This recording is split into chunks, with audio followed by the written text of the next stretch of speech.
Ashamaa akkam jirtu hordoftoonni qidduu YouTube isiniin jechuun jaaladha. Har'as namoota sadii kan ilaallatu qabadhee dhufeetoo jira jechuudha.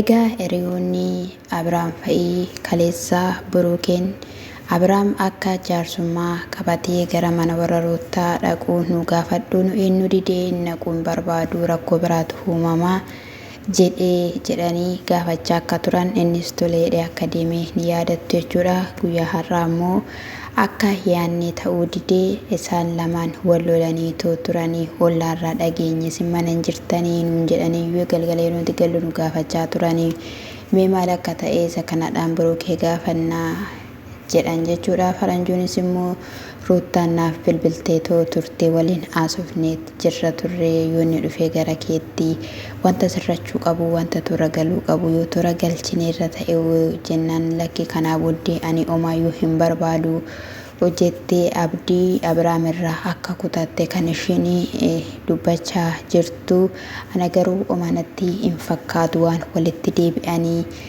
nuti immoo sun ta'eera jenneellee abdii keenyallee hin kutannu hanga dhumaatti akkan deemnu ta'aa jedhanii jechuudha. Akkasumallee hiyyuunis eeyyiin jaarsummaa dhufanii Abiraamidhaan fuudhanii akka gara ishii deemanidha kan inni jechaa jiru jechuudha. Abbootiin dirqama bakkee inni jirutti dhufanii fuudhuuni ana irraa eegama jedhee hin yaadu jechuudha. Kan balleesse caala ganaa yeroo as dhufan dhugaa dubbachuuf gaarii hin ta'u jechuudha. Namni gurguddaan namoonni bulan namatti dheekkamu jechuun ulfaata. Akkasumas illee jechuudha waan balleesse waan beekuufidha malee dhiifama naa godhaa jedhee dhiifama gaafatee miila isaanii jalatti osoo kufee warreen Ruutaa homaa tokko hin dubbatanii maaliif jennaan gaa'elli diigamuun seera miti. Gaa'ela keessa waan baay'eetu jira rakkoo baay'eetu jira jedhanii intala isaanii gorsaa jiru wanta ta'eef rakkoon karaa keessanii malee karaa warra Ruutaa natti hin fakkaatu jechuudha.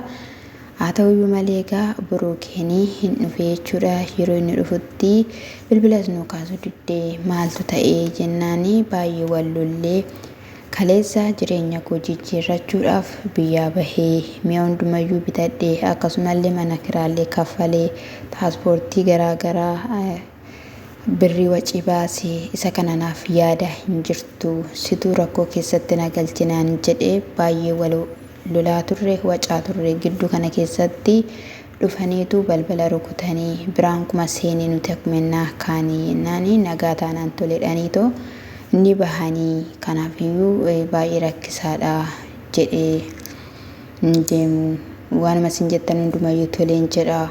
Kun immoo miidhama narraan gahaa jiran jedhee sana booda dhuma gubbaarratti tole garuu kaniin ani deemu yoo wanti kun sirrachuu baatee ta'uu baatee ta'eera ta'e rakkoo isaa situ fudhata waan hundumayyuu situ fudhata naan jedhee waan hundumaa narratti gatee kanaafiyyuu ani yoo sirrachuu baate kan hin jedhu keessi koo keessa shakkitu jira jedhee nutis hiriyoota isaatidha.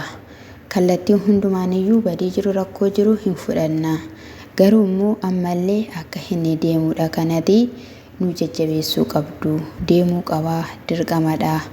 Maatii ishii dhiifama gaafatee akkasumas immoo guyyaa ishiin deessee hundumti keenyayyuu hin dhandha yeroo dhannutti maatiin ittiin dubbatan maatiin ittiin haasaa waan taanaanii maalidha jalqaba irratti ishii osoo hin taane maatii ishii dhiifama gaafachuun barbaachisaadha kan jedhan jechuudha kan isaan kaasanii. Asumattis immoo Hermeellaan jaarsummaa deemuu qabduudhaan jechuudha. Hermeellaan abadan jaarsummaa deemuu qabdu. Hermeellaa fuudhee deemeera taanaanii rakkoo guddaatu jira. Kan Hermeellaa kun asitti cituu qaba. Isa kanas immoo Buruukeen akka kuttu barbaanna. Nu faana walitti dhufeenya baay'ee waan qabdu miti jedhanii jechuudha. Waan hundumayyuu maaliif akka ta'e hin beeku immoo malee iyyuu gara Buruukee kanatti qabaa jiru jechuudha. Innis toleechaanii jira. Isheen har'ayyuu ganaa dhiira fakkaatti dhufteetoo jirti jechuudha. Innaasa kanadha nagahee jireenya koon barbaada mana koon barbaada dhala koon barbaada kan inni hin jenne namni akkamittiidhaanii achi namarraa akka gottutu waan hin beeku jechuudha. Innaan ulfaata isiniin jechuun jaaladha gaayii mee maal takka ta'u asii intala ishii kan ofirraan kunne ofirraan dhaamne wajjiniin jira, wajjin hojjechaa jira, bakka waan hundumayyuu jechuudha. Wanta Ruutaan kaleessa jette dhaggeeffattaniittu ganaamoo jaarsummaa jechuudha. Jaarsoliin nuti jaarsummaa qabataniyyuu osoo inni asiin qulqulleeffatiin akkamittiin jaarsummaa deemu. Abbaan Abiraam Bazawii jechuudha baay'ee araadaadhaan beeku waan hundumaa jechuudha. Kana dura yoonni wanta gochaa jiru kana ofirraa kuteen alatti ani tuttuqqaa biraa keessa hin galu, keessa hin seenu jedhanii turan jechuudha. Egaa Ruutiyyees immoo har'a dubartiin kun fiddee dhufteetoo jirti jechuudha. Gaa'ela ishiitti deebi'uu qabdi. Gaa'elli isaanii baay'ee bareedaa. Jaalala isaanii nuti iyyuu hawwina turre, dheebonna turreeyyuu. Jaalalli akkasittidhaan namni hundumtiyyuu hawwu, namni hundumtiyyuu dheebotu haala kanaadhaan bittimee gargar baahamee hin tolu. Abrahaamis balleessaa isaarraa deebi'uu hin dandeenye. Maaliif akka akkas godhu naaf hin galle. Amala dhiirotaati. Dhiironni immoo yeroo baay'ee wanta nama isaanitti dhufe tokko achi ofirraa sissotoo hin taane ofumatti sissu. Kun immoo rakkoodha. Dubartiin kun immoo miidhamuu hin qabdu haala isheen keessa jirtu keessatti.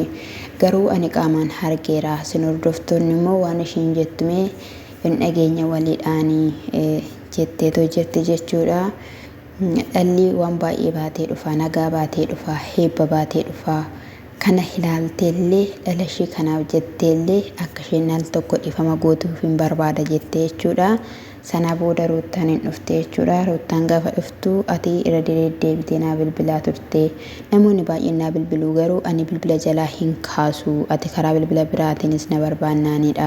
Wanta ati natti haasoftu tokko yoo jiraatera ta'ee waanuma kootii fi waanuma Abiraam kanadha jedhee naani jettee isheen yoo isheen gaafateeni dubbachuu jalqabde jechuudha. Ani wanta baay'ee ta'eera garaatti baachuu kooti jalqabe hanga xumuraatti rakkoo keessan ture. Waan hin ariifadhe tokko illee hin qabu. Inni hojiima isaa hojjechaa jira. Anis immoo jireenya koon jiraadha. Kanaa booddee ani rakkoo keessa galuu hin barbaadu. Nagahaa yoon har'a ofii kootii fayyaa qabaadhe ani dhala koo kana ati dhafii ta'uu danda'a. Boruu dhala koo barsiisee guddisee iddoo gaariitiin gahuu danda'a malee ani miidhamee dhalli koos rakkoo guddaarra bu'aa hin fedhu. Ani kanaa booda akka barbaade haa ta'u inni kan saatti jireenyi kun dhaabateera taanaan jireenyi biraa hin jiru jechuu miti. Jireenyi jira. Isa kanaafiyyuu ani waan hin godhu waan hin qabneefidha jetteen jechuudha. Isheenis immoo eeyyee dhugaa kee jette. Garuu immoo ani si dhiphisu si yaaddessuu hin barbaadu. Waa'ee waraqaa kuni osoo achi siqee osoo achi ture yoo jennaani isa rakkoon qabu itti yaada homaa tokko inni rakkoon qabu. Garuu immoo keessattuullee ani osoo dafeenaa xumuramee dafeenaa dhiyaate osoo nan hin dayiniyyuu baay'ee gaariidha ture jetteetoo jirti jechuudha. Amma isa dhugaa dubbachuudhaaf jechuudha. Ruutaanii jechuudha namoota ishii gaafatan yookiin immoo hiriyoota ishiitidhaanii gaa'ela kootti hin deebi'aa bakka ishina barbaachisa jettu jechuudha. Akkattidhaan hin jedhamu. Maaliif jennaan rakkoo amma kanaa keessa turame wacamma kanaa keessa turame jechuudha.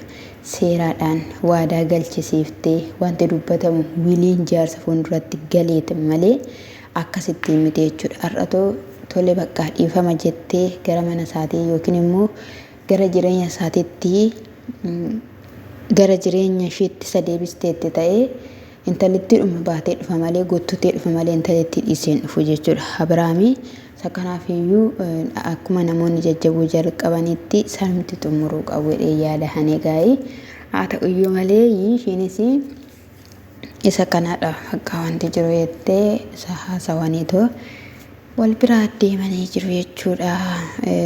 Yeroo baay'ee namoonni dhala keetiif jedhii mucaa keetiif jedhii maalii keetiif jedhii jechuudha. Akka jechuun baattanii baay'ee gaariidha.